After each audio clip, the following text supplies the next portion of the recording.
भगवत रसिक जी महाराज की जय। जय जय श्री राधे। देखे हाट बाजार सब जहाँ तां बोती पोती बिकाय, लिए जवाहर जोहरी बिनु गाहक फिरी जाय। बिनु गाहक फिरी जाय, बलाहक ऊसर बरसें 56 भोग बनाए। कहा बनचर के परसें, ऐसे ही कर्मठ लोग धर्म रति वरन बिसेकें। भगवत रसिक अनून स्वाद भेदी कहूँ देखे। पूर्व के प्रसंग में श्री भगवत रसिक जी महाराज कह रहे थे, रस सिद्धांत का पद था आत्मज्ञान, स्वरूप ज्ञान, ब्रह्म ज्ञान, तत्व ज्ञान से संबंधित कि हैं हम रसिक अनन्य प्रिया प्रिय कुंज महल के वासी। हम अपना परिचय देते हुए कहते हैं हम रसिक अनन्य हैं और कुंज महल में हमारा नित्य निवास है। जुगल सरकार की सेवा में उपस्थित रहती हैं, सखी भाव से अपने स्वरूप का ज्ञान करा रही थी।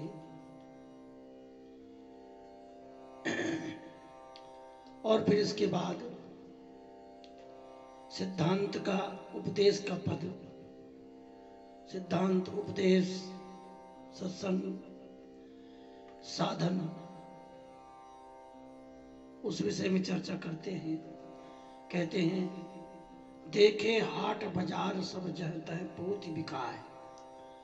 अच्छा, इनका बोलने का तरीका कुछ अलग है। उदाहरण दे रहे हैं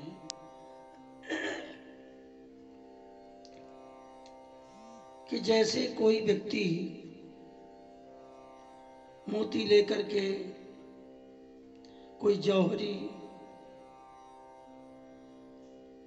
हीरा मणि आज बहुत कीमती वस्तु लेकर के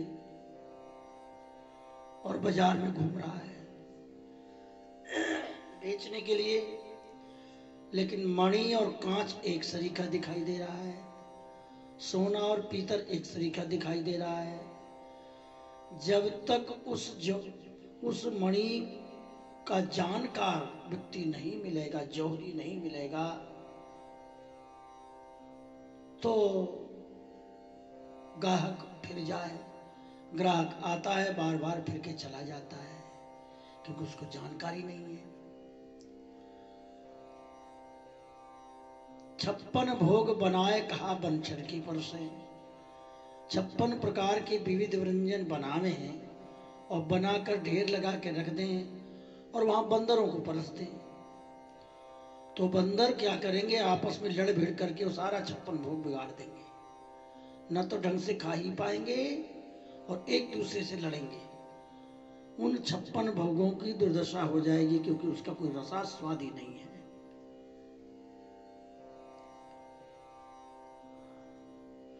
ऐसे ही कर्मठ लोग धर्मरति वरन अभिषेक। ऐसे ही कर्मठ लोगों की कहा है जो विशेष प्रकार के, कई प्रकार के धर्मों में जिनकी निष्ठा होती है, श्यामा श्याम के चरणों में जिनकी अनन्य भक्ति नहीं होती, विविध प्रकार के देवी देवता उपासनाओं में, कर्म में उनका मन फंसा है, अब ऐसे लोगों के सामने श्री धाम वृंदावन की चर्चा करना, राधा रानी बिहारी जी के निकुंजों की चर्चा करना, नित्य विहार की बात करना, तो ऐसे ही है जैसे 56 भोग बना करके बंदरों को परसना। क्योंकि वो स्वाद जानते ही नहीं है, उन्हें पता नहीं है कि इस वस्तु में क्या स्वाद है। बलाहक ऊसर वर्ष है, जैसे ऊसर भूमि होती है, एक जमीन ऐसी होती है, वहां जाड़े के समय सफेद सफेद सफेद सफेद निकल पड़ता है, कुछ बतासा से दिखाई देता है। वहां घास नहीं उपजती, कुछ भी नहीं उपजाऊ होती, उसे ऊसर कहते हैं। अब ऐसी ऊसर भूमि में यदि कोई बीज डाले, पानी लगावे, तो जल भी बेकार हो जाता है, गांठ का बीज भी नष्ट हो जाता है, उसमें कोई भी पौधा नहीं उगता। तात्पर्य क्या है? नरसिंह जी के बारे में भक्तमाल में कहा, ऊसर ते सर कियो खंड दो सही खोयो जिन। ऊसर जमीन में भी बीज पैदा कर दिया। मतलब क्या है?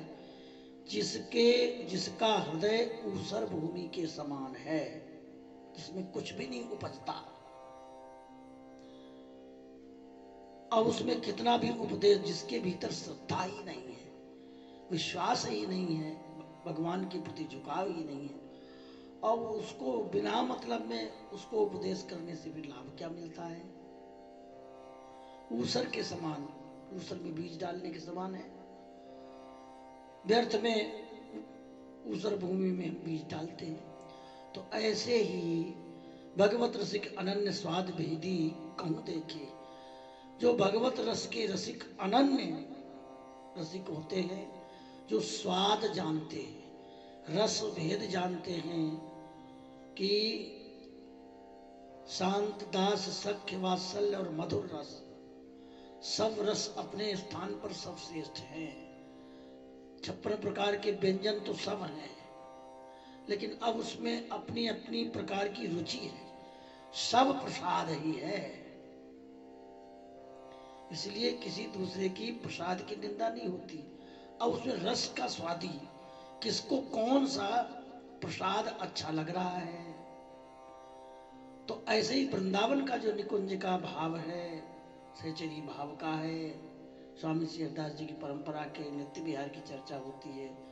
बोले ये कोई भगवत रस का रसिक अनन्य स्वाद का भेद जानता है कि रसगुल्ले में क्या स्वाद है, नमकीन में क्या स्वाद है, चरपरे में क्या स्वाद है, कौन वस्तु कैसी है। तो स्वाद भेदी जो जानता है वही जीव बिरला कोई मिलता है। अब जो स्वाद नहीं जानता, दो उदाहरण दिए, एक व्यंजन का उदाहरण दिया और दूसरा हीरामणि का उदाहरण दिया कि हीरामणि लेकर बाजार में घूमो, पर तुम्हें कोई ग्राहक मिलता ही नहीं, क्योंकि कोई ग्राहक जानता नहीं कि ये हीरा है कि कांच है, मणि है कि कांच है, सोना है कि पीतल है। इस प्रकार का जब भेद ही नहीं जानता कोई ग्राहक, तो इसके सामने अपने वस्तु ले जाना, हीरा मणि ले जाना बेकार है, व्यर्थ। तो मैंने देखा श्री वृंदावन का नित्य विहार में देने को समर्थ हूं, पर दूं किसको? कोई जानता ही नहीं, किसी की रुचि ही नहीं, स्वाद ही नहीं जानता, तो उसके सामने व्यर्थ में, जैसे ऊसर में वर्षा हो, ऊसर में बीज डालो तो कोई लाभ नहीं होता।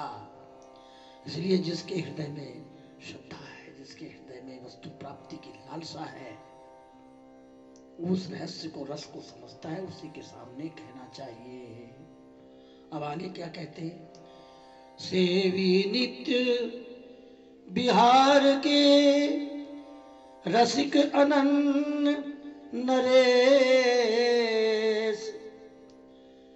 श्री धाम वृंदावन के नित्य विहार की सेवा करने वाले, नित्य विहार रस में मग्न रहने वाले रसिक अनन्य नरेश तो श्री स्वामी हरिदास जी ही हैं।